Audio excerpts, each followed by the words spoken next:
गुरुकुल में जब कुंवर ने अपने गुरु से सारी विद्याएं सीख चुका, तब उसने अपनी राजधानी लौटने का निश्चय किया। उसने अपने गुरु से आज्ञा मांगी। गुरु ने उसे आज्ञा देते हुए कहा, कुंवर, अब मैं तुम्हें 4 बातें बताने जा रहा हूँ। मेरी ये 4 बातें ध्यान से सुनना। कुंवर ने पूछा, वे कौन सी बातें हैं? गुरुदेव ने कहा, सुनो। पैसा गांठ तो जोरू साथ, छत की बहन अनछत का भाई, रस भरी नगरी विष बेल कन्या, जागे सुख पावे सोवे सुख होवे। कुंवर ने इन बातों की गांठ बांध ली और गुरु से आशीर्वाद लेकर चल दिया।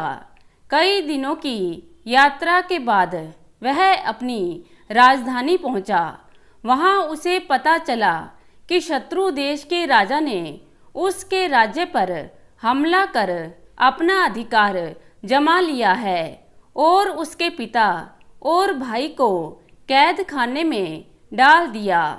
अब उसका वहां रुकना खतरे से खाली नहीं है।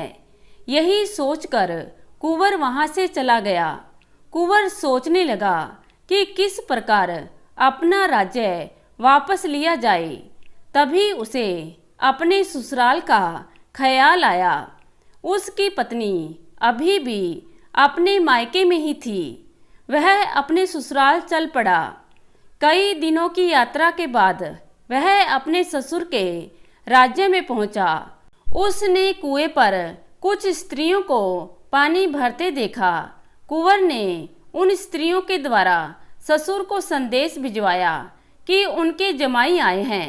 औरतों ने तुरंत ही जाकर राजा को खबर दी।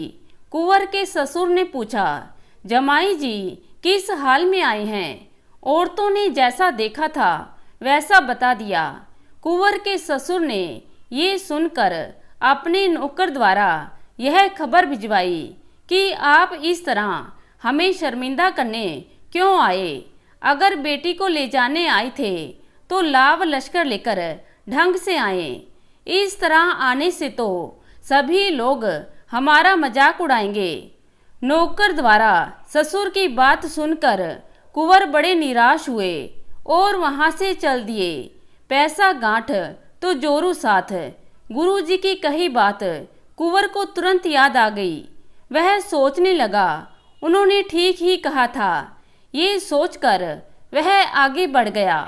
कुंवर दुखी मन से चला जा रहा था। रास्ते में उसकी बहन का राज्य आया।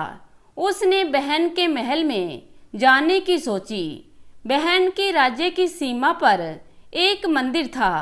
वह मंदिर गया और पुजारी द्वारा अपने आने का संदेश भिजवाया। पुजारी ने जाकर बहन को बताया कि उसका भाई आया है। बहन ने पुजारी से पूछा, मेरा भाई कैसा है और किस हाल में आया है? इस पर पुजारी बोला, हाल तो उसका बहुत बुरा है। उसके कपड़े बहुत गंदे हैं और साथ में कोई नौकर चाकर भी नहीं है। ये सुनकर बहन ने कहा, मेरे भाई से कहो कि अगर आना ही था तो नौकर चाकर और लाव लश्कर लेकर शान से आते। इस तरह आकर ससुराल में मेरी खिल्ली न उड़ाएं। पुजारी ने कुंवर से सारी बात कह सुनाई। ये सुन उसे बहुत दुख हुआ। उसे अपने गुरु की कही बात याद आ गई। वह निराश लौट चला। चलते चलते वह इस सोच में डूबा था कि धन संपत्ति न होने पर अपनी सगी बहन भी संकट में साथ छोड़ देती है। 2-3 दिन के सफर के बाद वो अपने नैनिहाल में पहुंचा। उसके नाना के कोई बेटा नहीं था, इसलिए उसने कुंवर के एक भाई को बचपन में ही गोद ले लिया था।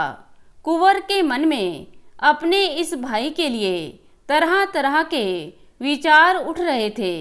उसे शंका थी कि उसका भाई उसे पहचानेगा कि नहीं। फिर भी वह अपने कदम महल की ओर बढ़ाता रहा। भाग्य से उसका भाई झरोके में बैठा था।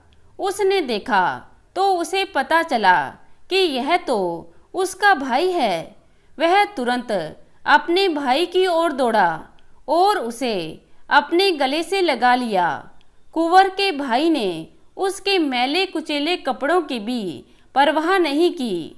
वह उसी तरह भाई को गले लगाए रहा। दोनों भाइयों की आंखें भीग गईं। वह कुंवर को बहुत मान सम्मान के साथ महल में ले गया और बढ़िया वस्त्र पहनने को दिए और उसे भोजन कराया। और फिर भाई ने कुंवर से उसका हाल चाल पूछा। कुंवर ने अपने भाई को सारी बातें बता दी। सारी बातें सुनकर भाई ने कहा, तुम्हें जरा भी फिक्र करने की जरूरत नहीं, तुम यहाँ आराम से रहो, तब तक मैं उन्हें छुड़ाने की तैयारी करता हूँ। कुंवर ने भाई के महल में रहते हुए अपने परिवार को छुड़ाने की योजना के बारे में सोचता रहा। उसने अपने बड़े भाई के साथ मिलकर एक योजना बनाई। उसे अपने गुरु की कही बात याद आ गई। छत की बहन अनछत का भाई, दोनों ही बातें बिल्कुल सच निकली। एक दिन कुंवर की इच्छा शिकार खेलने की हुई। उसने अपने मन की बात अपने भाई को बताई। भाई ने तुरंत कुंवर की सुरक्षा के लिए सिपाहियों को आदेश दिया कि कुंवर के साथ शिकार पर जाने की व्यवस्था की जाए। कुंवर सिपाहियों को साथ लेकर शिकार खेलने निकल गया। शिकार खेलते खेलते वो जंगल में रास्ता भटक गया। सिपाही भी पीछे रह गए। शाम होने वाली थी। रास्ता ढूंढते ढूंढते वह दूसरे नगर में जा पहुंचा। तब तक काफी अंधेरा भी हो चुका था। उसने उसी नगर में रात बिताने की सोची। वहीं पर एक कुम्हार का घर था। कुंवर वहां रात बिताने को ठहर गया। वह भोजन कर सोने वाला ही था कि उस राज्य के सिपाही आए और कुम्हार के इकलौते बेटे को पकड़कर ले जाने लगे। कुम्हारिन जोर जोर से रोने लगी। कुंवर ने पूछा, क्या बात है? सिपाही तुम्हारे बेटे को क्यों ले जा रहे हैं? कुम्हारिन ने बताया, बेटा, राजा के सिपाही रोज एक घर से एक लड़का ले जाते हैं। उसकी शादी राजकुमारी के साथ कर देते हैं, किंतु अगले दिन वह लड़का मरा हुआ मिलता है। आज मेरे बेटे की बारी है। अब मैं कैसे अपने बेटे को बचाऊं? कुंवर बोला, आप चिंता ना कीजिए, आपके बेटे को कुछ नहीं होगा। उसकी जगह सिपाहियों के साथ मैं जाऊंगा। कुम्हारिन बोली, नहीं बेटा, तुम तो हमारे मेहमान हो और मैं अपने बेटे को बचाने के लिए तुम्हें वहां भेज दूं। तुम्हारी माँ की गोद मैं सुनी नहीं होने दूंगी। पर कुंवर नहीं माना। उसकी जिद के आगे कुम्हारिन की एक ना चली। आखिर कुम्हारिन मान गई। राजा के सिपाही कुंवर को ले जाकर लौट आए। राजकुमारी से कुंवर का ब्याह हो गया। कुंवर रात को चौपड़ बिछाकर बैठ गया। राजकुमारी आधी रात तक खेलती रही।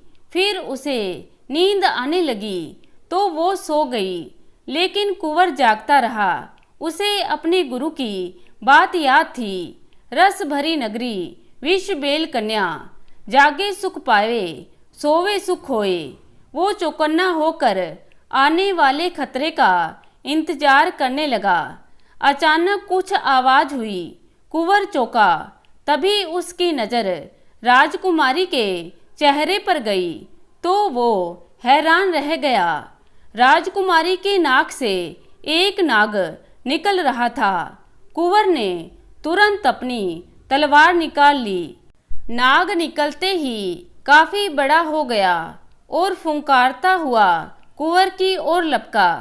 कुंवर तैयार था। उसने तलवार से नाग के टुकड़े टुकड़े कर दिए। अब कुंवर को पूरा माजरा समझ में आ गया कि रोज विवाह के बाद लड़के मर क्यों जाते थे। सुबह हुई तो सिपाही हमेशा की तरह लाश उठाने आए। वहां कुंवर को जिंदा देखा और राजकुमारी के पलंग के पास मरा हुआ नाग देखकर वह हैरान रह गए। उन्होंने तुरंत जाकर यह खबर राजा को बताई। राजा ने जब यह खुशखबरी सुनी तो उसकी खुशी का ठिकाना नहीं रहा। कुछ समय ससुराल में रहकर कुंवर अपने भाई के महल में वापस लौट आया। उसने अपने भाई को सारा किस्सा बताया। कुछ दिनों के बाद दोनों सेना लेकर अपने राजा जा पहुँचे। वहाँ शत्रु राजा को हराकर अपने माता पिता और भाई भाभीियों को कैद से छुड़वा लिया। कुंवर गुरु की बताई इन 4 बातों को जीवन भर नहीं भूला।